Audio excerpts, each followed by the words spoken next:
Olá, seja bem-vindo ao Arena IE. Eu sou Alessandra Gonzaga. E eu sou Marcelo do Carmo. E hoje a gente vai falar sobre autossabotagem, hein, Má? 3, 2, 1.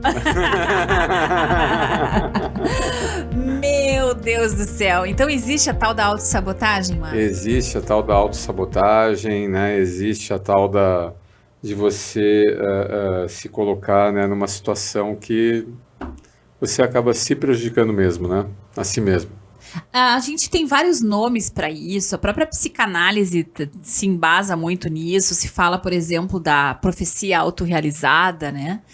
Que vem a ser aquilo que eu acabo esperando de mim mesmo, que acaba acontecendo. Eu gostei de um podcast que a gente estava assistindo essa semana de uma neurocientista, que ela dava a diferença entre o camarada que tem a postura otimista e a pessimista, lembra disso? Muito bom. Conta aí pro pessoal. Eu achei super simples e super fácil, né? Fantástico. Vou pegar o nome dela aqui para dar pro pessoal. Na sua vida acontecem coisas boas e coisas ruins, né? E uma pessoa otimista, né, ele simplesmente atribui a maior quantidade de acontecimentos ou resultados positivos ao seu esforço. Não, fui lá e consegui. E os vieses da vida, as externalidades, aquelas coisas que eu não consigo controlar. Já o pessimista é o contrário. O que deu errado foi por conta da incompetência dele, né? E se deu certo, mas foi sorte, nunca mais, né? Então, só o fato de você encarar, né, para os fatos da vida, né, que não existe 100% de erros, 100% de acertos, é natural, né? O mundo é complexo, é difícil por si só, e às vezes coisas dão certo, às vezes coisas dão errado. Se você tem uma visão pessimista, se você atribui os erros a si mesmo, por exemplo, já é uma forma de autossabotagem. Exatamente. Porque você está ficando com medo, né, de assumir novas experiências, afinal das contas, você tem mais certeza que vai dar errado do que vai dar certo. Então você se fecha, você não assume riscos, né, você não inova, E um camarada otimista, como ele acredita que vai dar certo, ele assume riscos, ele é aberto para novas experiências. E como toda experiência pode dar certo, pode dar errado, às vezes vai dar certo, às vezes vai dar errado, mas quando dá certo, nossa, ele vai ganhar alguma coisa com isso, né? Ele vai conhecer novas pessoas, ele vai mudar de emprego, ele vai conquistar um novo cliente, ele vai aprender alguma coisa na vida dele. E o cara que é pessimista, que se fecha para essa experiência, ele vai ficar ali, né, no feudo, no mundinho de si mesmo, né, convivendo, né, com a sua versão, né, com a sua forma de encarar a vida. Muito então, bom. Você ser otimista é uma forma de você, por exemplo, driblar essa autossabotagem. Uma Isso delas, mesmo. né? Essa visão que tu trouxe é um viés de interpretação, e foi estudada pelo Seligman, tá? Pelo Martin Seligman, que é o maior autor aí dos estudos de felicidade Sim. e de otimismo, né? Ele é um cara que estudou muito já como é que é o mecanismo do otimismo e, inclusive, como é que a gente aprende a ser otimista. Porque sem querer antecipar muito aqui, já ir para as conclusões de como é que a gente foge da autossabotagem, mas uma das maneiras é a gente ter uma visão mais otimista da vida. E aí, programar essa interpretação de que você também é responsável pelas coisas boas que acontecem na tua vida. E que você tem méritos para olhar e coisas que você planejou que deram certo e que você precisa botar o teu olhar para isso, Sim, né? uma pessoa mais otimista, ela vai ser mais flexível, mais adaptativa, ela vai conseguir, na hora ali que acontece um bloqueio, um viés, vai conseguir acessar mais recursos, vai mudar a estratégia, vai mudar. Ela, de fato, é uma profecia autorrealizada. Ela vai aumentar a chance de ter um resultado positivo dessa empreitada que ela está tendo. Não é que ela acredite, não é uma questão de manifestação aí. Para quem estiver nos ouvindo... Não é pensamento mágico. Tem uma coisa que está meio que em voga e voltou o espírito do É o Segredo, aquele livro do segredo. De tempos em tempos volta. Pois é, o Marcelo tem pavor disso, vocês já viram, pavor, né, gente? esse livro, ele trazia que você pode manifestar na realidade algo que você deseja e que você projeta atrai. e vai acontecer, a lei da atração. A lei da atração.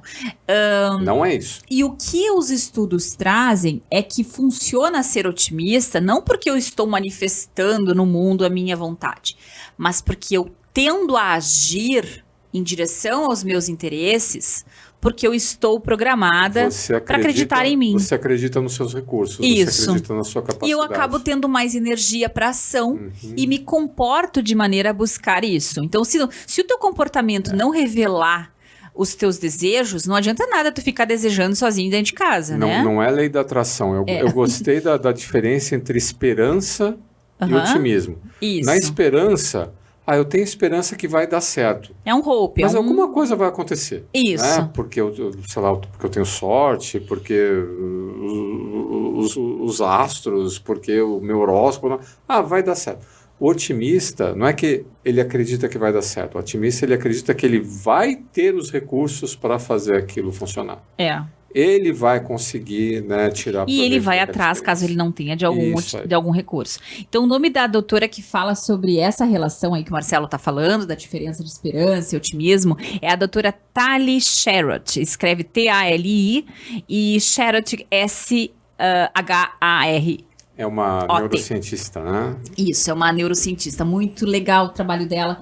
Como sempre aqui no Orene, a gente traz o que está de ultra moderno, de ponta aí nos estudos de inteligência emocional, de neurociência e material de qualidade, tá? Que vale para você e valia também para o Neandertal que está dentro de você. Para todos esses Neandertais que moram em nós, Seres humanos que habitam o planeta Terra. E que às vezes nos boicotam. Isso. E daí eu trago o primeiro livro que vai nos explicar um pouco mais de que autossabotagem a gente está falando. Vamos lá. Por que acontece isso? Eu gostei muito desse livro. Abre o leque aí, Ali. E é também de uma autora PhD, né, na área, um psicólogo que é o Stanley Rosner. Eu gosto muito desse livro, Ciclo da Autossabotagem. Então ele fala por que repetimos atitudes que destroem os nossos relacionamentos e nos fazem sofrer, né? Então ele vai explicando que tem a ver com uma programação que você acaba fazendo, de como você coloca o que pode acontecer na sua vida. Então tem a ver com o teu sistema de crenças, né? Tem a ver com como você também conseguiu ou não manifestar no mundo. Agora eu falei a palavra manifestação, olha só. Como você conseguiu ou não realizar, melhor usando do que manifestar, aquelas intenções que você tinha. E se você tem clareza de que intenções de base são essas. Então, ou seja, às vezes a gente tem ideias sobre nós mesmos que a gente tem clareza quais são. E tem pessoas que não têm muita clareza do que percebem de si, de como se veem no mundo, do que acreditam que podem alcançar. Eu não vou falar vieses inconscientes. Pronto, falei. Falou. Exato. Nós temos vieses inconscientes, nós temos percepções de nós mesmos. E existe um dos vieses que é um viés universal, que é o viés de confirmação. Então, no viés de confirmação, ele diz o seguinte: tudo que confirmar as coisas que eu já acredito, eu tenho um super radar para isso. Esse é o viés de confirmação. Então, tu tem uma crença raiz.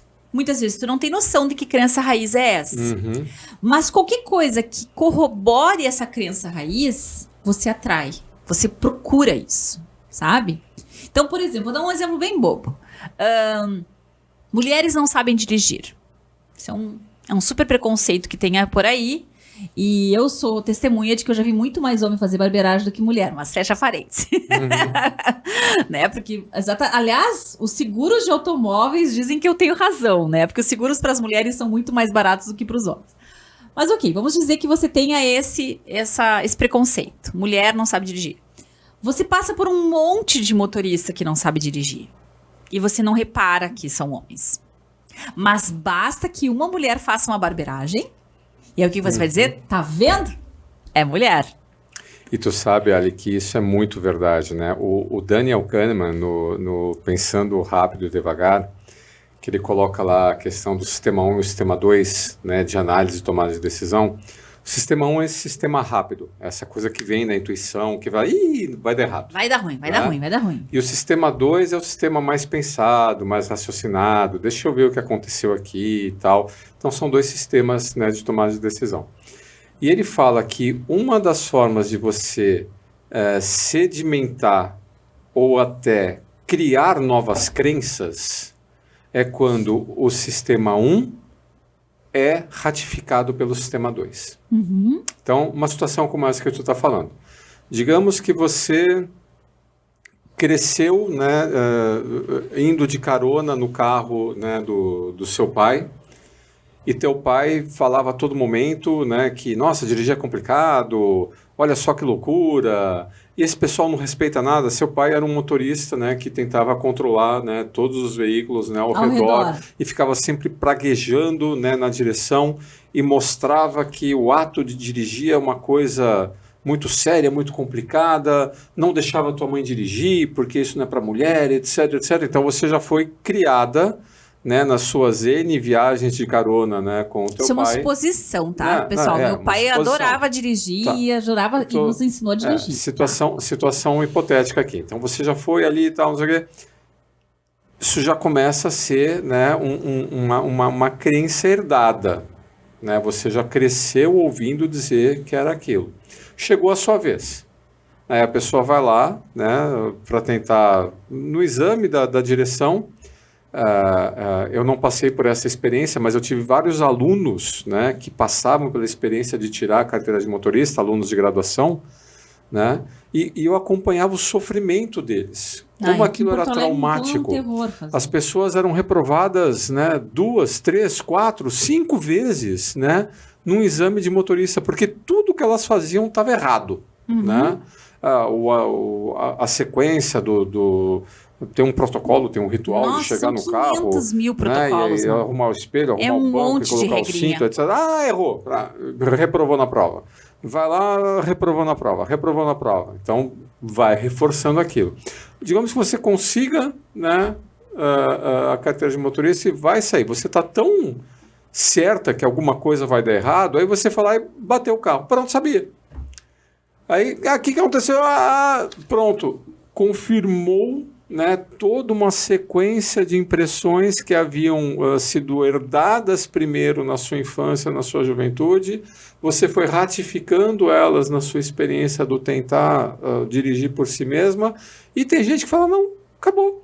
Tanto é que tem uma aluna tua que foi tua orientanda de mestrado, né? Uhum. Ou no mestrado não, de não, MBA. A gente tem uma professora maravilhosa, foi sim minha orientanda, mas é uma mestra, né, nessa área, é a professora Vanessa Carmo. Isso. Que ela é uma pessoa maravilhosa e trabalha com preparação de pessoas para ou então pessoas que já tiraram o exame da direção e elas precisam perder o medo. Né, como é que elas fazem para perder o medo de dirigir? Como é super trabalho da Vanessa, fantástico. Desato, né, esse nó. E a pessoa, né, ela se auto-sabota, porque ela entra no carro tendo a certeza que ela vai se envolver num acidente. Né, e aí acaba se envolvendo mesmo. Né? Interessante. E aqui está o primeiro mecanismo que, segundo esse autor aqui, o Rosner, por que a gente se sabota? Na leitura dele, tá? Ele tem uma leitura, é importante fazer esse parêntese, mais psicanalítica, tá? Então ele vai encontrar razões inconscientes. Quando a gente fala em pensamento de base que seja ruim, ou crença limitante, para usar um termo mais, como tu trouxe aqui, mais comum, a gente está dentro de uma abordagem mais cognitivo-comportamental. Eu gosto de situar as pessoas, porque senão parece que a gente tudo fala a mesma coisa. Não, eu sei que são linhas diferentes de interpretação, né? Então, o Rosner, ele acredita que tem fatores inconscientes que você foi lá e não conseguiu manifestar de outra forma e manifesta na tua vida por esses fatores inconscientes que vêm à tona. Na cognitivo-comportamental, a gente vai entender que são crenças de base que estão te limitando, que não necessariamente é uma coisa inconsciente, tá? Mas olha só a interpretação interessante que ele traz, ó. Existe o medo e até a expectativa de que o pior inevitavelmente vai acontecer, tá? Então, uma mente de uma pessoa que se sabota, isso é uma realidade. Viver com esse temor é algo tão intenso que inconscientemente o ímpeto é fazer com que de fato se realize. e precipitar para acabar logo com aquilo e assim aliviar a ansiedade.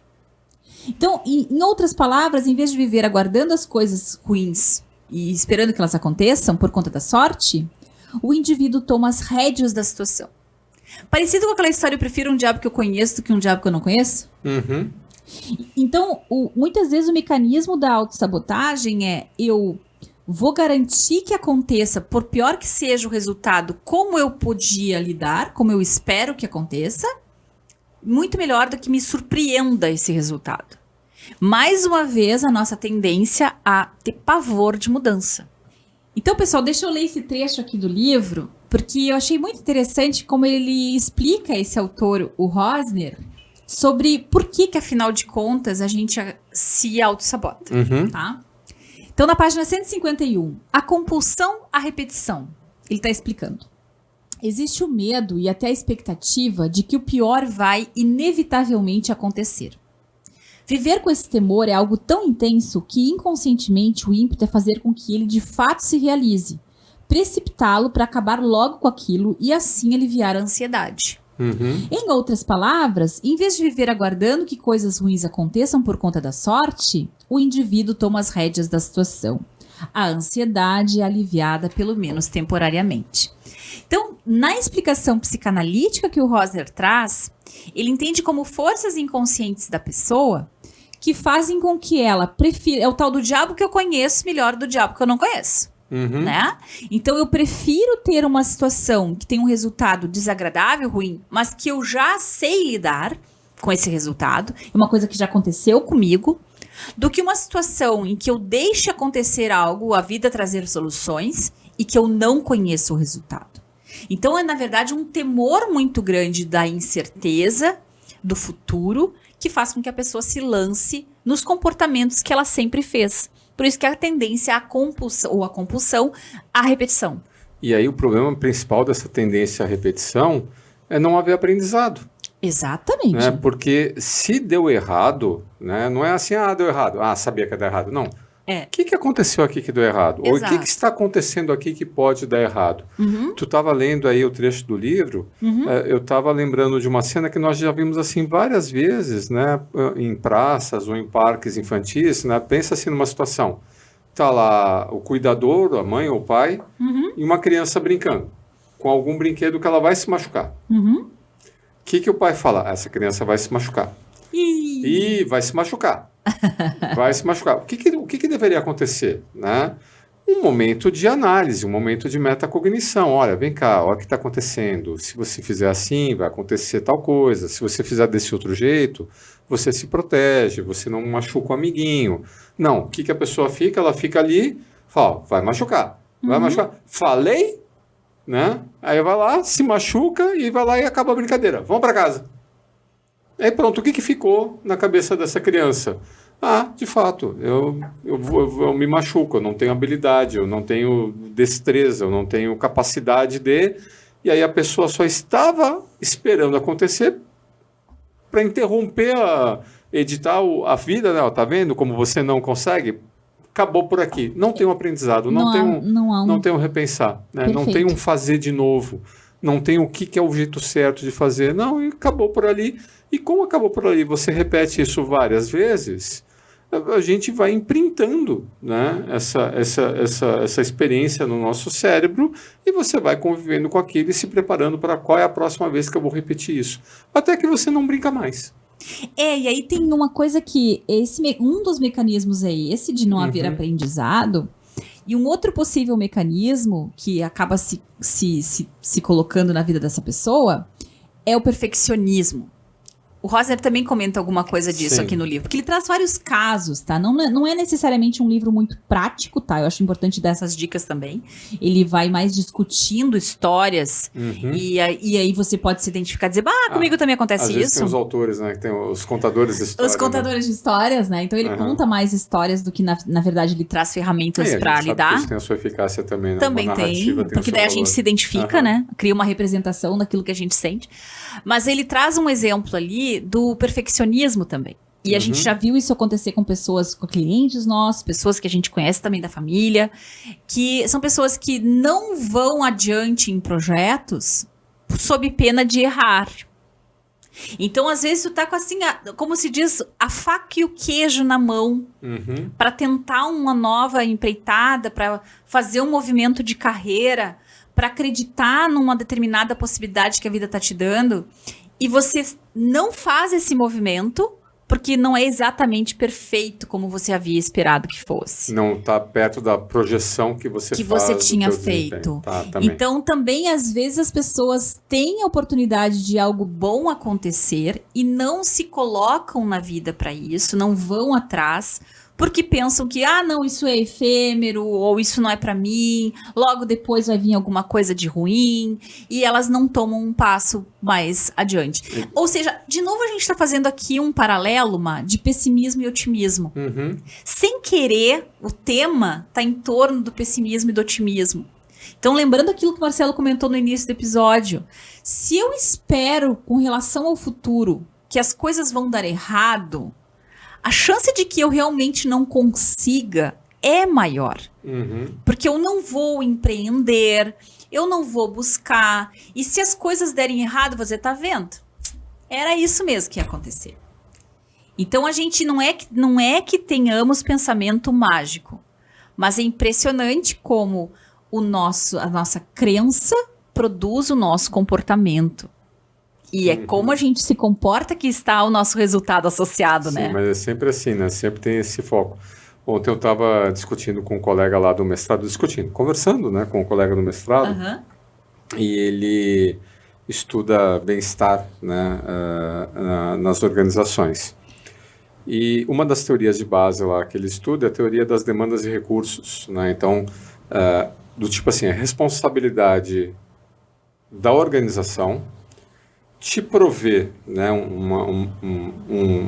uma situação de trabalho, né, que permita você atingir, né, a eficiência máxima, o seu desempenho, né, de uma forma livre de estresse, né, com qualidade de vida, com bem-estar.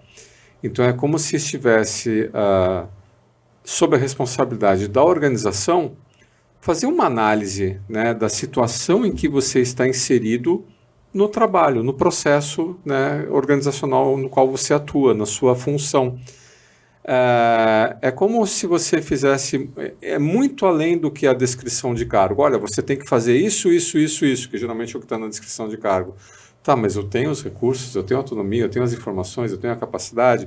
Então, a tua percepção sobre os teus recursos te permitem, né, atender às suas demandas de uma forma a atender os objetivos da organização de eficiência e eficácia, sem ter que se matar, né, ou matar o coleguinha, né, ao longo desse processo, né? Então, é uma visão que é quase como se fosse um estudo de tempos e métodos, né, mas aplicado, né, aos processos organizacionais, a teoria lá de demandas e recursos. E ele ficava bravo, né, que as pessoas só querem falar de si, né? Como, eu me sinto, eu acredito, né? Não é a pessoa, é a organização. E eu falava para ele, né? Essa é uma visão, né? Mas você não pode descartar, né, a questão de como é que a pessoa se percebe. Porque se a pessoa, né, ela não tem, né, essa abertura, se a pessoa não tem essa predisposição ao aprendizado, você pode dar o processo, a informação, a condição, o tempo, o computador de última geração, o sistema, etc., que a pessoa não vai conseguir usufruir daquele recurso, porque somos indivíduos. Então, eu entendo que existe, né, uma responsabilidade das empresas, das organizações. Eu posso te sabotar, né? Na minha época a gente falava isso das delegações, né, ingratas, né? Eu te dei uma delegação e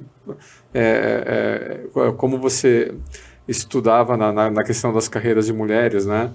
Quem é que vai fazer essa tarefa, né, difícil? Manda uma mulher lá, manda a gestora, manda a diretora, né, ir lá e se encarregar dessa missão, né, em glória, que ela vai cometer um suicídio. O pessoal fala ali, né? Labirinto de cristal, se chama isso. Labirinto de cristal. Que é porque eu começo, não tem jeito. Né? E eu vou sempre dar um jeito. Deixa que ela se queime. Né? Então, tem essas delegações ingratas? Tem. Existe esse tipo de coisa. Mas também eu tenho que reconhecer, né, como que o indivíduo se vê e se percebe capaz de aprender. Sim. Porque ninguém entra numa organização pronto, né? é igual dirigir, né? Tu lembra quando tu começou a aprender a dirigir, nossa, a gente tinha que prestar ali uma atenção. Não façam isso, mas hoje você consegue dirigir, né, conversando, ouvindo uma música, né, tá, mas segura essa coisa caminho. Que tu tá falando Diga. Aí das organizações. Eu quero pegar um gancho com isso que tu tá dizendo. Porque eu acho que a autossabotagem aparece muito em carreiras das mulheres. Uhum. E tu trouxe esse exemplo aí da mulher, eu gostei porque lá no Mulheristéia, né, com a Ana Carolina, a gente fala muito sobre isso, sobre os desafios de carreira que a gente tem. E um dos desafios é, às vezes você tem as possibilidades para brilhar, para estar nas luzes da ribalta, e você não aceita isso. E de novo, o perfeccionismo pode ser aqui uma alavanca para a autossabotagem. Porque daí você olha e diz, não, mas eu não estudei o suficiente esse assunto para apresentar. Não, mas veja só, fulano, ele tem muito mais desenvoltura, eu vou dar para ele. Ah, mas se eu errar, vai ficar muito mais evidente do que se for ele que for errar. Então, eu vou criar os empecilhos para que eu me ponha à prova. E o nome disso é autossabotagem. Então, quando você tem a possibilidade de brilhar, de ser um projeto teu, de ser uma iniciativa que você acalentou com os teus colegas, ok, mas que você pode estar à frente dessa apresentação, vai! Te coloca à prova, né? Então, eu acho que muitas vezes a gente se autossabota sob medo de não ser perfeito, de ser mal interpretado, ou de ser mal avaliado. Correto, né? Ou politicamente correto. O que é o politicamente correto? É o que é errado, né? Mas é a forma esperada, né, de você se comportar, mesmo você sabendo que aquilo não faz o menor sentido. Eu tive um momento desses no início do mestrado, né, lá na Psico, que um professor, acho que ele propositadamente colocou assim para a turma, e aí, né, vocês acham que quando vocês forem fazer os projetos de pesquisa de vocês, né, qualquer um pode estudar o tema que for, e colocou alguns temas polêmicos, né, homossexualismo, aborto, etc. E aí alguns colegas, né, vieram assim e falaram, não, né, eu acho que a pessoa tem que saber o seu lugar de fala. Nossa, mas eu subi 2 tamancos, né, 3 escadas, etc. Vem cá, né, nós estamos, né, numa universidade e nos outorgamos a função de pesquisador. Se eu não puder, num curso de psicologia, pesquisar um fenômeno, né, individual ou social que aflige as pessoas na sociedade, nas organizações, o que eu estou fazendo aqui? Né? Então eu não posso me impor, eu não concordo em me impor o meu lugar de fala, senão cada um vai ter que pesquisar alguma coisa sobre si mesmo. Sobre si mesmo. Então é autobiografia, não é pesquisa. Né? Exato. Mas já veio, o professor jogou a isca, né, e já veio a coisa do politicamente correto. Não pode. Não, vem cá, né? Então, essa questão de você se limitar ou de você tentar agradar ou ficar chato, também é uma autossabotagem. Também. Sempre que você deixa, né, de ser autêntico, que uma coisa é você ser rude, ser desrespeitoso, né? Outra coisa é você abrir mão da sua autenticidade, né, das suas vontades, das suas aspirações, porque, não sei, né? Aí é autossabotagem, né? Exato. E sabe que, assim, eu fico pensando que a gente também se autossabota quando a gente não percebe as coisas boas que a gente tem para transmitir no mundo. E vem muito tema do nosso mês da autogestão e do autoconhecimento. A gente está muito em torno disso aqui nesse episódio. Então, quando eu me conheço, eu sei que tem coisas que eu tenho um maior potencial, que é mais fácil para mim fazer aquilo. Eu já sei de características da minha personalidade que brilham no mundo. E eu sei que eu não sou também a superstar em tudo. E tem coisas que eu não sou tão bom assim. E eu acabo aceitando essas dificuldades e até mesmo tentando, de alguma maneira, se for necessário, desenvolver esses potenciais aí que eu tenho para melhorar. Na autossabotagem, não apenas eu não me permito o aprendizado daquilo que eu não sei ou do que eu errei, porque eu acabo me penalizando muito por aquilo, como eu não reconheço as minhas forças. Eu não sei mostrar o meu melhor no mundo. Eu diminuo as minhas possibilidades de ser contribuição aonde eu estiver. Quer ver um exemplo de autossabotagem, né? E tu falou do aprendizado, eu estava falando isso com os parceiros lá do Senex, né? Aliás, vamos pegar a vinhetinha já do Senex, né? Vamos chamar o nosso patrocinador. Nascemos há mais de 3 décadas com um ideal e ele nunca foi tão verdadeiro e atual. Aprender a aprender, desaprender e reaprender com excelência. Nossa excelência é sobre despertar e viver máximos potenciais. O comportamento está sempre no centro de tudo que foi feito ou deixado de fazer. Resultados são consequências disso. Ser constante, assumir protagonismo e se manter relevante. E o sentimento é que estamos sempre só começando. Muito bem. Legal.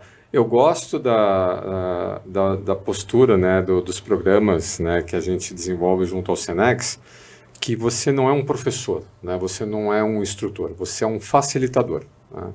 Então, o facilitador, ele facilita o aprendizado, porque das teorias de aprendizado adulto, a gente sabe que é você, né, que precisa pegar aquela situação, qualquer seja a situação que você esteja experienciando, e ressignificar, produzir um sentido, grudar aquele conhecimento, né, algum conceito que você já traz armazenado na sua memória. Ou seja, cada indivíduo é responsável pelo seu aprendizado. E isso eu aprendi desde os meus tempos estagiários lá na Siemens, né? O Drucker falava isso, né, do intraempreendedorismo, né? Você tem que ser um empreendedor da sua própria vida, a sua carreira, o teu programa de desenvolvimento pessoal, ele é tão importante para você mesmo que você não deveria colocar esse programa nas mãos de quem quer que seja. Seja um curso superior numa universidade, seja um programa de capacitação executiva numa organização, é seu programa, é sua carreira, é sua vida, ou seja, você é responsável pelo seu desenvolvimento. Aí o que acontece? O camarada vai lá, né? Ele já é toda uma complicação você conseguir contratar, desenhar um programa, juntar as pessoas e organizar os espaços e contratar os facilitadores e fazer o alinhamento dos programas. Aí o cara vai lá e ele está numa exposição pública, né, junto aos colegas, né, de aprendizado, só que ele é muito importante. Então ele está lá, mas ele não pode estar lá. Ele tem que levar o notebook, né, e ele tem que ficar vendo o WhatsApp, ele tem que ficar respondendo o diretor. Cara, tu está te sabotando, né? Se você está, né, num lugar para promover reflexão e aprendizado e você não se permite estar nesse lugar, muito bom tu comentar você está se sabotando. Muito bom. E né? Isso já linka com o nosso episódio da atenção. Que foi o episódio anterior, né? Episódio anterior. Então, o que é uma postura de autossabotagem? Aquele curso não tinha nada a ver comigo, ou então aquele facilitador, ele não... era entertainer, né? Ele não sabia... Isso está acontecendo muito, né? A pessoa não pega para si a sua responsabilidade. Pega para si, porque a pessoa que está lá na frente, ela facilita. O aprendizado é você. É você que faz as perguntas. Sabe como é que eu conseguia perceber os alunos mais inteligentes? Pelas melhores perguntas. Claro. Pelas melhores dúvidas. Então, as pessoas que estão ali presentes a ponto de questionar, perguntar, contestar... Essa pessoa está aproveitando o treinamento, está aproveitando o aprendizado. A pessoa que está ali para se mostrar importante, para se mostrar, ficar atendendo... Cara, essa é a pior autossabotagem, né, que você pode fazer consigo a sua carreira. Então vamos pegar algumas coisas que são comportamentos de autossabotagem. Vamos saber se tu tem autossabotagem? Uhum. Então eu peguei algumas coisas da Psychology Today, tá? Eu gosto muito dos artigos da Psychology Today. E algumas coisas que veio aqui é que a autossabotagem, ela... acaba atrapalhando a carreira de uma pessoa, atrapalha os planos que ela tenha para sua vida. A pessoa não consegue fazer aquilo que lhe faz bem e que de alguma maneira pode trazer melhores resultados para sua vida. Então, comportamentos como procrastinação, E aí antes de ir lá e fazer um grande projeto, eu resolvo que eu preciso fazer compras no shopping primeiro, por exemplo, né? E aí eu já me saboto 2 vezes, eu acabo com o meu cartão de crédito e eu não resolvo aquela tarefa que eu tinha. Só vai aumentar a ansiedade. Só aumenta a tua ansiedade. A automedicação também. Então, eu estou com um desconforto porque eu não sei direito um determinado assunto. Ao invés de estudar sobre esse assunto, o que eu vou fazer? Vou tomar um monte de remédio para acabar com o meu desconforto. E aí eu vou imediatamente tentar ter um alívio do meu desconforto, ao invés de tentar trabalhar na raiz do meu desconforto, que é o fato de que eu preciso estudar sobre esse tema. Ou vai tomar um remédio, ou abre a geladeira, ou vai fazer um café, ou vai baixar uma casa. Exatamente. Comer é um dos maiores mecanismos de autossabotagem. Então tu foi lá, tu malhou na academia, tu finalmente conseguiu fazer tua série, maravilhoso. E aí tu, ao invés de chegar em casa e tomar o teu shake de proteína, já gastei calorias, então eu vou comer uma torta agora. Vai ingerir o triplo de caloria que você gastou. O triplo de caloria que tu iria ingerir se tu tivesse ficado em casa. E tu vai sabotar todo o teu treino e aquilo que você gastou um tempão pra conseguir fazer. E vai se sentir extremamente culpado depois. Então a autossabotagem, ela vai na direção de um alívio temporário pra um desconforto que eu estou sentindo. Seja por medo, por ansiedade, porque eu tenho algum apego inseguro na minha infância em relação a alguém ou a algum tema. Então eu tenho aquela dificuldade emocional que o meu sistema tá me dizendo que eu não tô bem com aquilo e eu quero imediatamente ter um conforto e um alívio, e esse alívio me traz uma culpa muito maior do que ir na direção de solucionar o problema. É de novo a questão do otimista, porque o otimista, como ele acredita no poder de agência dele, ele fala, não, eu vou lá e vou fazer. Exato. Eu sou responsável. Isso. O cara que é pessimista, o camarada que não crê na sua própria capacidade, no seu potencial, ele não faz. E eles ficam ou esperando, né, alguém que faça, ou então ele acaba cedendo ao tal do pensamento mágico. Então, geralmente, ele é supersticioso, né? Não, hoje não porque é terça-feira. Ou o cara que vai botar um patuá, né? O cara que vai colocar algumas coisas e sempre vai atribuir a um terceiro ou alguma, né, força superior a responsabilidade pela consequência, né, do seu aprendizado. É a mesma coisa que o cara vai na aula, né? Nossa, vi muito aluno de graduação. O cara vai na aula, não vai. O cara vai na aula, mas ele vai conversar, ele vai assistir a aula vendo o jogo do Grêmio e do Inter, né, durante a aula. Cara, tu tá pagando faculdade, meu. Percebe? Não é o professor, não é o curso, é a tua postura, o que tu tá fazendo com a tua vida. E o otimista, ele acaba não se sabotando porque ele acredita no seu poder de agência. Não, deixa que isso aqui é comigo. E aí ele vai lá, ele tá ali, né? E ele faz, ele não se sabota. Que legal, né? Vejam que interessante, gente. Eu acho que isso não deve ser muito comum. Depois tu nos conta se tu vê isso em algum lugar. A gente associar otimismo com poder de agência. Porque, de novo, aqui o que a gente sempre procura se colocar, nós não acreditamos em pensamento mágico. Não é pensamento mágico. A gente não acredita que simplesmente pelo meu desejo, pela minha vontade, tudo ao redor acontece, sabe? Inclusive, o professor Darwin Nelson, lá do falecido professor Darwin Nelson. Darwin Nelson, o Rick, né, e o Gary Lowe. O Gary, isso. Né, no livro, né, que a gente estudou, de inteligência emocional transformacional, eles associam o pensamento mágico a baixa inteligência emocional. Não sabia disso. Sim, inclusive numa das nossas reuniões no começo do ano, o professor Rick falou isso, né, com todas as letras, né, que eu perguntei ao professor Rick, tal. Essa questão do pensamento mágico é baixa inteligência emocional. Por quê?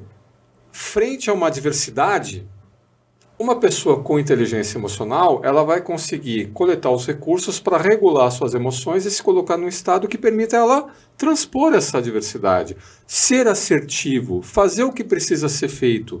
Então ela consegue baixar a ansiedade, a culpa, o medo, o que quer que seja, a raiva, e agir de uma forma assertiva. Uma pessoa com baixa inteligência emocional, frente a uma adversidade, se ela tiver uma postura mais de submissão, subserviência, né, uma postura mais de deferência, eu não consigo. Tomara que alguma coisa aconteça que dê certo. vou acreditar que ela tira, né, o poder de agência de si, porque aquilo é tão ruim, é tão... Eu não quero pensar nisso, eu começo a rezar, a orar, né? É mais de ou menos... novo, nada contra rezar e orar. Nada contra rezar e orar. Pelo amor de Deus. Mas sabe assim, eu sou uma que sempre faz. Aquela sensação que você está no avião, né? Sim. O avião está passando por uma zona de turbulência. O que você pode fazer nesse momento numa zona de turbulência? Você pode esperar que o piloto tenha habilidade, né? Ou que o avião tenha uma boa manutenção, porque você não pode fazer nada, né, a respeito daquilo. E numa situação de que você não pode fazer nada em respeito daquilo, as pessoas que têm menos capacidade, né, de regular as suas emoções, elas começam a manifestar, né, as suas crenças religiosas nesse momento. Não, eu já passei por isso. Mas vamos lá, né? Vamos lá. Aqui tu tá trazendo duas coisas importantes. Pelo menos me fez fazer uma distinção. Sempre que a gente está diante de um estímulo aversivo, de uma sensação desconfortável, uma emoção de ansiedade, o teu ambiente está opressor, digamos assim, você tem algumas estratégias de enfrentamento que são adaptativas, que isso é uma coisa legal de você fazer, e você tem estratégias desadaptativas. A autossabotagem fala de estratégias desadaptativas.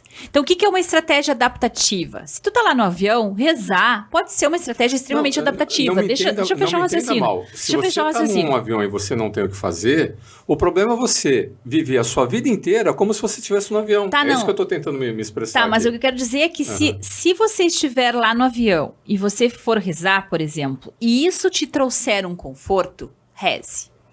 Se você for rezar e isso começar a te fazer você pensar na morte e de como é que vai ser a sua morte caso você caia. E nunca mais vai viajar de avião. E de que então eu não vou viajar de avião porque isso me faz pensar na morte.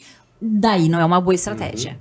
Então, não é o fato de ser essa estratégia que a torna desadaptativa. E sim quando ela te traz ou não um resultado satisfatório emocionalmente. Vou dar um outro exemplo. Estou ansiosa porque eu não consigo fazer um trabalho. O que é uma estratégia de autossabotagem? Vou lá, abro a geladeira e como tudo que eu enxergo na minha frente, mesmo que depois eu vá morrer de culpada porque eu estou tentando emagrecer. O que é uma estratégia positiva? Vou sair, caminhar, vou até ali ao final da quadra, porque eu preciso fazer uma caminhada, e vou torcer para que esta caminhada alivie meus pensamentos, de alguma maneira melhore a minha relação com esse problema, e de tal forma, quando eu voltar, eu vou me sentir melhor. Beleza, Ali, mas qual então, só pra gente separar. Qual é a diferença básica desses teus exemplos? Você adotou uma estratégia conscientemente, né? Falar, eu vou orar porque eu sei que ao orar eu me sinto melhor. Eu vou me sentir melhor, eu vou me acalmar, eu vou me sintonizar e eu vou me passar bem. Então, é uma estratégia de regulação. Vou respirar, vou meditar, vou recitar meu mantra, vou dar uma caminhada, mas eu não abri mão, né, da minha responsabilidade, do meu controle. Eu não abri mão da minha agência sobre a minha situação. Perfeito. É diferente de você, quer saber? Vou dormir, né, que amanhã é outro dia, amanhã eu vejo o que eu faço. Vou aproveitar e assistir uma série. Aí, isso foi uma fuga, isso foi um desvio, né? Isso foi abrir mão, né, de qualquer possibilidade de agência. E como é difícil a gente tomar a decisão de ir na direção do perigo. De ir na direção do que nos traz desconforto para buscar um conforto. É outra característica dos otimistas, eles assumem mais risco. Exatamente. Porque daí eles olham para aquela situação e pensam, tá, eu sei que tá difícil, então não é para ser um denial, não é para ser uma criatura que acredita em gnomos e duendes, né, de que, então eu não tô vendo meus problemas. Ok, eu tô vendo meus problemas.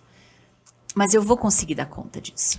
Então, essa sensação de amparo que a gente acaba tendo que encontrar para acreditar que vai ter condição de lidar com aquilo. E eu vou errar. E quando eu errar, como é que eu faço para me tirar, né, dessa marca que esse erro que eu cometi mesmo, eu tendo agência, né? Então quer dizer que eu errei uma vez, eu vou errar sempre. Quer dizer que eu erro... Aí eu acho que vale a pena a gente entrar no livro do Pink, né? Que é outro livro que você Eu já vou chegar nele. Eu quero só, antes de chegar nesse livro, o segundo que a gente trouxe, eu peguei também, pessoal, um site da Very Well Mind. A gente sempre gosta de pegar referências de fora, tá, pessoal? Não porque a gente não gosta daqui das do Brasil, mas porque traz um olhar diferente, porque de repente traz uma pesquisa mais de ponta, né? Então a gente gosta de trazer essas alternativas aí, por isso mesmo Conexão IE. E esse site da Very Well Mind, ele vai dizendo por que acontece a autossabotagem, né? É um post de fevereiro desse ano, da Bárbara Field, tá? Inclusive, eu gosto porque tem médicos que trazem recomendações aqui nesse site, é bem bacana. Até depois eu vou compartilhar com a nossa equipe aqui de marketing, para quem quiser olhar também, ficar à vontade de ver. Agora, com o Google Translate é uma maravilha também, né? Não tem mais essa de não ser em inglês para acessar os sites. Então, o que ele diz, começa dizendo é o seguinte: a autossabotagem é uma ação intencional ou até mesmo uma inação, ou seja, a pessoa não deixa de fazer, que deixa de promover sucesso para você. Então, ela diminui a tua chance de sucesso e também te afasta do cumprimento das tuas metas. Então, é uma coisa que é um bloqueio que você põe entre você e o caminho da tua meta, do teu sucesso, do que tu te propôs a fazer. Então, a autossabotagem ocorre quando as pessoas, de alguma maneira, blindam-se do próprio sucesso, tá? Então, pode parecer surpreendente, ele diz assim, né? Mas tem pessoas que, de fato, diminuem as suas chances de obter sucesso, tá? O que pode causar isso? Daí tem essas explicações inconscientes que a gente já trouxe aqui. Tem a questão de uma infância mais difícil, que você não teve muita bagagem de sucesso a partir das tuas empreitadas, então tu não tem uma coleta muito boa de exemplos para acreditar em si mesmo. Tem um discurso ligado aos privilégios, você é privilegiado porque você também pode ser alguma coisa eu não tive, então nunca vou ter. Pode ser uma coisa de você não se sentir merecedor, né? Isso que tu quer dizer, do teu próprio sucesso. Isso pode ser por uma baixa autoestima, enfim, então são várias essas possibilidades. Mas pra gente conseguir vencer essa barreira que nos leva em direção ao nosso sucesso, uma das coisas que a gente tem que fazer, tu já comentou, mas eu acho importante a gente parar agora para fazer um reforço, é se perdoar. O auto-perdão, a questão de olhar para aquilo que você não fez como gostaria e pensar, bom, foi o que eu consegui fazer na época. Foi o que se apresentou como a melhor possibilidade. E o que eu aprendo com isso, né? O que eu aprendo com isso? Então aí esse livro a gente já trouxe, seguida eu trago ele de novo, porque eu sou apaixonada por esse livro. Porque muitas pessoas, elas travam em cima de uma situação que aconteceu na vida delas, que não ocorreu como elas gostariam, e elas não conseguem ir avante. Ela fica em torno daquele looping naquilo ali, né? Então tá aqui, ó. Esse aqui do Daniel Pink, O Poder de se Arrepender, como avaliar o teu passado para seguir adiante. E uma das coisas que ele traz aqui, aliás, que interessante, ó, a Brené Brown, ela fez uma recomendação do livro e disse, o mundo precisa desse livro. É verdade, sabe? A gente precisa olhar para trás, nos perdoarmos pelo que a gente não fez como a gente gostaria. Olha o perfeccionismo, né?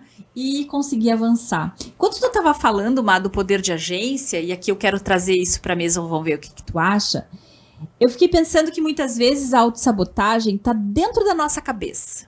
Então a gente não tem um comportamento autossabotador, a gente não tá comendo, a gente não tá comprando, a gente não tá acumulando. Lá nos Estados Unidos tem muito acumulação, né, também. Qualquer tipo de compulsão pode ser um comportamento autossabotador, né? Mas digamos que não seja do teu comportamento. Mas as pessoas podem ter vícios de pensamento. Então o próprio catastrofismo, que é você começar a imaginar tudo que pode dar errado. E você criar 1000 janelas mentais de tudo que pode dar errado. Ou como o caso aqui do livro do Pink. Eu vou lá no meu passado, eu investigo tudo que teria dado certo se eu tivesse feito um determinado movimento que eu não fiz. Então eu posso construir cenários imensos na minha cabeça tanto do que pode dar errado, como do que poderia ter dado certo, e isso me traz um imenso sofrimento e me impede de agir. Então, como é que tu interpreta isso, assim, ó, do poder do nosso pensamento para isso, Má? A gente tanto falou da agência e tal. Se a gente não trouxer tanto para o comportamento e trouxer para olhar para dentro, como é que a gente tira esse sentimento da autossabotagem? O que tu pensa aí? Olha, primeiro eu gostaria de dar a resposta na forma de 2 filmes. Que legal! Pessoas, Adoro que a gente provoca essas imagens mentais aí também. Um do acreditar no seu poder e você ter uma ideia de que vai dar certo, né? O filme que me vem à cabeça é aquele Em Busca da Felicidade. Ai, né? muito bom. Do Will Smith. Uhum. Com o filho dele, né? A Procura da Felicidade. A Procura da Felicidade. É o nome do filme. Que é um camarada que, olha, é um filme baseado numa história real. Né? Se você não assistiu, assista A Procura da Felicidade. Não é fácil de assistir, né? Porque a pessoa... Podia ser assim, as 20 mil formas de apanhar, né? Da vida. Da vida, né? Enquanto você... né? E ela, a personagem real, né? Ela teve uma postura de acreditar em si, acreditar na vida e vai dar certo. E mesmo quando ela não tinha assim... Não tinha onde dormir, né? Teve que dormir numa estação de trem com o filho. Acreditava no seu potencial, acreditava na sua capacidade e conseguiu, né, conquistar um lugar, né, e chegar onde chegou. Então, é uma questão de fato, você ter uma crença em si mesmo. O que acontece ali naquele filme, A Procura da Felicidade, é que a personagem, da forma que é retratado ali, sabe quando você não tem mais nada a perder? Que a pessoa foi perdendo, aí chegou uma hora no filme que ela não tinha mais nada a perder. E é interessantíssimo, Mark, tu trouxe esse filme. Eu tenho um outro aqui também já que me veio à mente, mas... Porque no começo do filme, tu, na verdade, identifica vários comportamentos autossabotadores do personagem. Então, ele tinha uma vez comprado as tais máquinas lá, eu não me lembro do que era a máquina que ele tentava vender para os médicos, era um scanner, enfim... E ele, uma vez que ele fez essa decisão, ele casou com ela. E aí tem muita gente que acontece isso também. Sabe, o barco já tá furado, já tá tudo entrando água, e estão mostrando um botezinho passando do lado, e a pessoa diz, não, mas vai melhorar. Então, às vezes, a autossabotagem, e a gente não trouxe isso aqui, pode ser um estado de negação da realidade que se apresenta. Era evidente que ele não ia mais dar certo aquelas benditas daquelas máquinas. Aquilo ali já tinha morrido para ele. Então, demorou muito para ele tomar um movimento de como é que eu saio daqui. E isso agravou a situação financeira dele. Ele chegou no fundo do poço, né? Ele chegou no fundo do poço, ele não tinha mais nada a perder. E ele começou a buscar, né, caminhos. Mas o filme é um filme muito mais de superação, né, do que de afundar. Isso. Apesar de que ele fica muito tempo no fundo do poço. Se você acha que o poço não chegou no fundo, dá pra ir mais um pouco, né? Um pouco ainda. Tem um outro filme. Todo filme de jornada do herói nos conta isso, né? Nos conta como é que uma pessoa pode sair do nada pra conseguir obter aquilo que ela precisa. Mas um outro filme que me veio à cabeça também, que fala de autossabotagem e de como o personagem tenta superar esses lados mais sombrios da sua personalidade, é O Melhor Impossível. Lembra do Melhor Impossível com... Como é que é o nome daquele ator? Jack Nicholson. Com Jack Nicholson. Então, assim... E a Ellen Hunt. Isso mesmo. Fantástico, né? E o que era bacana do Melhor Impossível? Ele tem um comportamento compulsivo, ele é um autossabotador clássico, ele, inclusive, sabota suas possibilidades com a própria Ellen Hunt. Ele chega ao ponto de praticamente botou fora uma possível relação que tinha. A cena... eu dando spoiler aqui do filme, né? Mas uma das cenas mais lindas que tem de romance no filme é quando ele diz pra ela que ela faz ele querer ser uma pessoa melhor. Porque ele tinha um transtorno, né? Ele tinha um transtorno. Que acabava... prejudicando um pouco Prejudicava muito a vida dele, né? Então, assim, é interessantíssimo como a gente pode... E eu gosto do que o médico diz pra ele no começo do filme, ali, quando ele tá fazendo o tratamento, né? Baby steps, ele diz, né? Que era, vamos devagarzinho, um pouco por vez. Então, eu acho que o mecanismo de sair da autossabotagem é começar a construir comportamentos que são mais... prósperos, no sentido de te faz bem fazer isso, te produz resultados positivos para ti, para tua família, para o teu trabalho. Não é uma coisa que seja de imediato uma satisfação, mas um efeito que reverbera.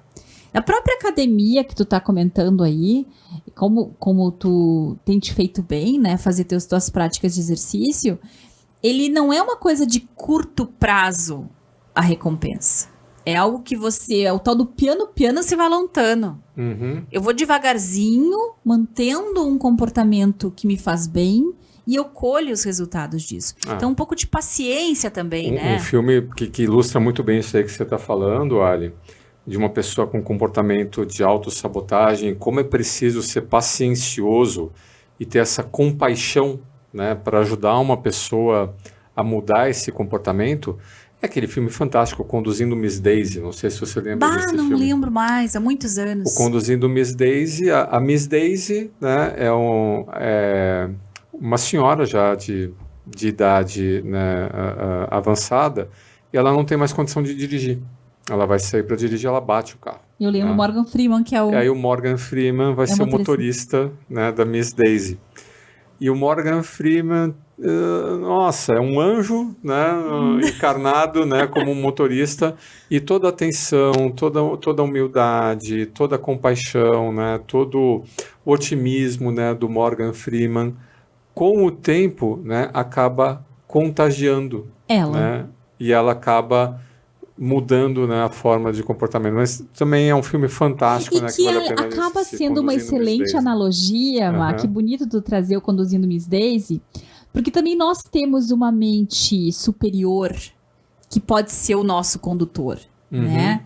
O nosso motorista. A autocompaixão a autocompaixão é o motorista. É um antídoto, né, para a autossabotagem. Exato. Então, se a gente tem um motorista que faz a gente tomar movimentos arriscados e que nos podem machucar, que seria um motorista desavisado, que é o tal do mecanismo autossabotador, nós também temos um motorista virtuoso que nos leva em direção ao melhor. A base do poder de se arrepender é a autocompaixão. Autocompaixão. Né? Então, aqui algumas soluções que o pessoal da Very Well Mind traz para nós, tá? Como que você para com a autossabotagem? Vamos lá, gente. O que a gente pode fazer para diminuir a autossabotagem? Primeira coisa, examine as causas raízes. Onde nasceu esse comportamento? Converse consigo mesmo aí, ou busca ajuda de um terapeuta, melhor ainda se você conseguir. Onde que você está, de fato, desviando a tua rota? Quais são os comportamentos que são autossabotadores? Que situações são essas? Onde que aquilo começou? Onde que começou? Porque geralmente essa crença ela começou herdada, né? Exatamente. Então isso é uma das coisas importantes. E aí tu pode, inclusive, revisitar as crenças. Onde é que tu acredita que tu pode chegar, né? Onde que você quer chegar?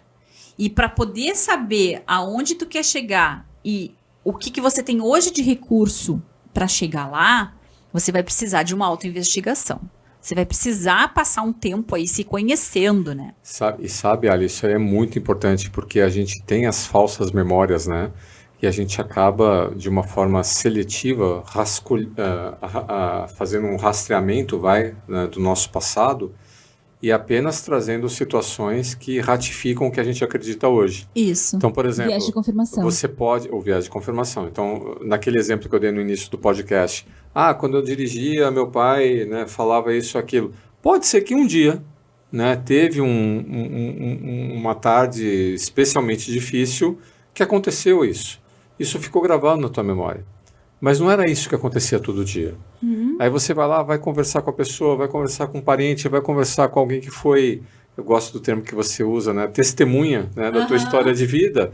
E fala, não era assim. Não era assim. Como não era assim? Não era assim, não era assim. Olha só que sacanagem isso, né? Você pode estar construindo toda uma crença de base a partir de uma memória falsa. Bah, isso é muito legal tu comentar. Vale um outro podcast nosso só sobre isso. Só sobre memórias. Porque... tu lembra quando tu estudava memória lá na Psico? Nossa, né? Impressionante. Tem um livro fantástico de memória que a gente tem os livros da professora Lilian Stein, né? A Lilian Stein é uma especialista em memória aqui do Sul, maravilhoso o trabalho dela. E ela falava muito sobre as falsas memórias, sobre como a gente constrói esse mundo interno, né? É muito importante a gente rever. Não tô dizendo que se você teve uma infância difícil, pelo amor de Deus, que foi tudo da tua imaginação. A gente não tá dizendo isso. Mas a gente tem a tendência de guardar os momentos infelizes com mais intensidade do que os momentos felizes. Exato. E às vezes teve momentos tão legais da tua vida que seria bacana você revisitar e tentar guardar esses momentos para ampliar tuas memórias internas, né? Para algo bom. Então essa é uma primeira coisa, se investigar. A segunda coisa que eles trazem aqui, que é fundamental para parar com a procrastinação, com a autossabotagem, é parar com procrastinação. Parar com adiar as coisas porque ela agora está desconfortável fazer. Quebra a grande tarefa em pequenas tarefas realizáveis dentro do espaço. Nossa, eu tô falando aqui moral de cueca pra vocês, gente, porque eu tô pra escrever um artigo faz umas 3 semanas, tá? E é uma das coisas que eu pretendo sair desse podcast e parar de me auto-sabotar, né, Pelo menos os 3 primeiros parágrafos. E o meu motivo da auto-sabotagem pra esse artigo é o perfeccionismo. Então a gente quer fazer uma coisa super virtuosa, quando de repente bater um papo ali no texto e era isso. Era isso. Tá. Parar de olhar apenas para as coisas de uma maneira tão ampla, tudo ou nada. O tudo ou nada é um problema da nossa mente. Se eu consigo, eu sou o máximo. Se eu não consigo, eu sou o vice-treco da subconsciência. Eu não tenho tempo para fazer a série inteira, é só meia hora. Então nem vale a pena ir na academia. Vou ir, né? Então parar com esse raciocínio, faz as coisas que tu consegue fazer, te congratula pelo que tu conseguiu fazer, para de ficar em torno apenas do que deu errado, né? E até o próprio negativismo, como atrapalha a gente para isso. E então, nesse sentido, parar com o perfeccionismo. Perfeccionismo é um ótimo amigo da autossabotagem. Aliás, assista um podcast que a gente falou sobre o perfeccionismo. Sobre o perfeccionismo. Temos o Arena e do perfeccionismo. E por último, de alguma maneira, se dê conta aí de comportamentos ou de situações em que você pode dar uma escorregada. Isso aí. Tenta te ajudar a sair dos mecanismos de autossabotagem. Então, se tu é o cara que vai pra internet, que vai maratonar nos filmes, que vai pro shopping fazer compra... Quebra teus cartão de crédito. Tira teu celular de dentro do quarto quando tu for deitar. Outro dia eu vi um ótimo. O cara pega o cartão de crédito, põe numa bacia d'água e põe a bacia dentro do congelador. Aí se ele tiver uma compulsão de compra, não dá, porque o cartão tá congelado. Não dá tempo, né, de pegar. Então assim, faz alguma coisa pra te afastar dos mecanismos autossabotadores aí. É isso então, pessoal. Espero que vocês tenham gostado do episódio. Digam pra gente o que acharam, né, Má? E parem de se sabotar. Parem de se sabotar. Vamos ser felizes, né? É isso aí. Isso aí, gente. Muito obrigada. Até o próximo Arena.